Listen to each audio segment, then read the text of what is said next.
Syifa Haju dipuji makin cantik dengan gaya rambut pendek. Syifa Haju tampil mengejutkan dengan penampilan rambut pendek. Artis Syifa menarik hati banyak orang, lewat kemampuan aktingnya di berbagai film dan sinetron. Namun selain itu, ada satu hal lagi yang membuat Syifa Haju mencuri perhatian banyak orang.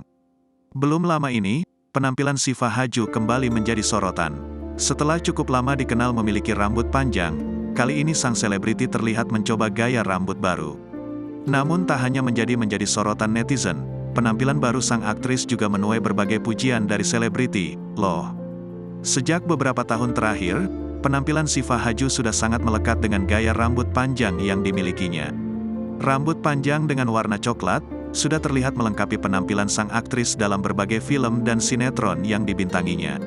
Seakan ingin mencoba penampilan yang berbeda, beberapa hari lalu Syifa Haju terlihat mengganti gaya rambutnya. Lewat akun Instagram pribadinya, Syifa Haju mengunggah foto dengan caption bertuliskan, "Elo Short Hair". Caption tersebut tentu menjelaskan penampilan baru Syifa Haju yang tampak manis dengan gaya rambut pendek. Untuk penampilan barunya, Syifa Haju memilih rambut potongan pendek sebahu. Lalu untuk poni pada rambutnya, dibiarkan panjang hingga nyaris menyamai rambut barunya.